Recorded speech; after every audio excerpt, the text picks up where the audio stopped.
welcome to episode 93 of my podcast, The View from the Crow's Nest. It is Sunday the 6th of September 2020 and I've not got much to say today. You'll be possibly relieved to know. So I took a day off, like a full day off. I was like, right, not working today. And I spent my morning tidying and cleaning and then had a lovely lunch. Mother-in-law made fresh doughnuts. Ate 3 of them with jam inside. Very, very fatty bum. Thoroughly enjoyed that. Had a bit of spumante with it and had a sugar and booze coma on the couch for a half hour. And then I did some housework and then made sure everybody tidied up because the house is a mess. And then it got through to the evening and we watched the last part of The Two Towers, Lord of the Rings, second film. And then I really couldn't be bothered to do my daily noodle, but I thought, you know what, I don't want to lose it for nothing. So I did like a 1 minute one. Pretty poor it was, but I continued it, I did it, and now I'm doing this.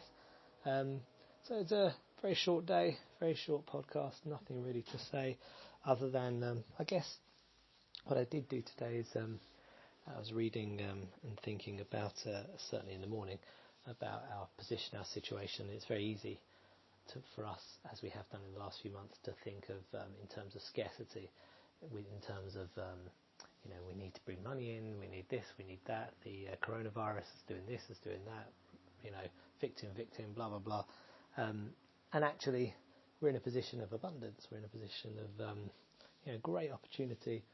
And it was a reminder this morning, my thinking was, we need to do something about that. So part of the thought was that we take a week's holiday each month.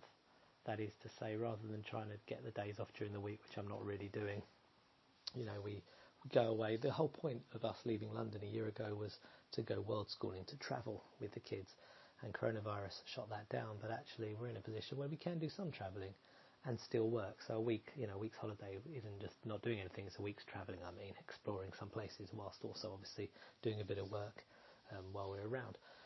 So that was one idea, and then that evolved into, maybe coming back to the UK over Christmas for a few weeks or a month or so, and a couple of places. But long story short, it was, making do with what we've got, do what you can with what you have right now, basically, and not feel like you're coming from a place of scarcity or fear, but instead from a place of positivity, abundance, proactiveness, etc. And the second part of my thinking this morning was just a reminder. I was reading Derek Sybers. I just finished his book, You and Your Music, and then started his other book, No or Hell Yeah, I think it's called. And the end chapter of one and the beginning chapter of the other, even though they're different, basically bookended very well. And the long and the short of it is, you should do, if something doesn't excite you, don't do it, basically.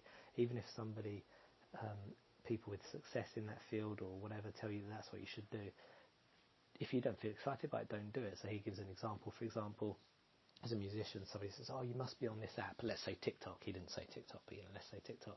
If it doesn't excite you to get on that app and do it, then don't do it, because you're just going to go down a hole that doesn't really fulfill you, doesn't help, but it's going to take time away from anything else.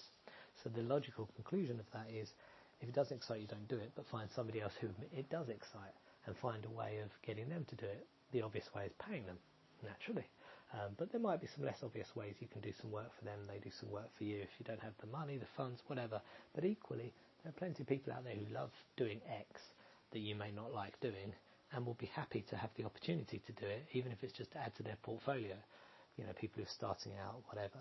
So there's often options. The kind of logic or the conclusion that I came out of that is, with Audience Ninja, and coming from a place of abundance rather than scarcity, it's to expand the team with more specialist skill sets and get them going straight away. So for example, bringing on board a salesperson, which was my plan anyway, but accelerating that and make it happen like kind of this week, because I trained and worked professionally as a salesperson for over a decade, and I was pretty good, and I've got a bit of an idea, and I've got a bit of an idea about marketing, but it doesn't excite me.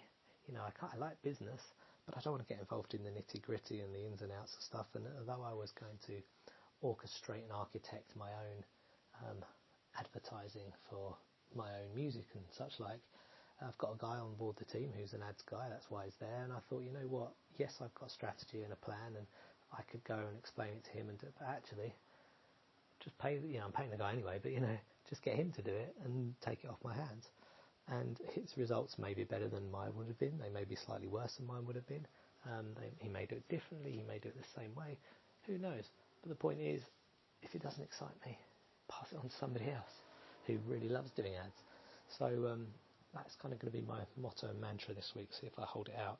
But basically, it's going to be bringing on board or utilising the people on the team and really farming everything out, really just letting go of my ego, letting go of my controlling nature of micromanaging some things, and just push it out there, and then focus myself on the things that really do excite me: making music, studying music, coming up with stories, writing stories, screenplays, books, travelling with my family, seeing new things, taking photos and videos while we're out doing those things and putting them together. Again, I won't put them together, I'll get somebody on the team to put them together. So, it was that realisation, I guess, this morning of the idea of what I want to do. Actually, it's right there. I just need to do it. And probably for a lot of people, in various different levels and circumstances, whatnot, the thing that you want to do is probably right there for you to do in some form or another. But we put in front of ourselves obstacles or reasons why we can't just do that. Whereas actually, most of them exist more because we're putting them there than because they are actually there. Not always, but a lot of the time. So that's going to be my focus this week. If you've got anything you want to add to that, or feedback or anything like that, I welcome you to come say what's up on Twitter @RomeoCrow, and I will leave you with that. So perhaps I will speak to you on Twitter. If not, I will speak to you tomorrow if you're listening. Take care of yourself. Bye bye.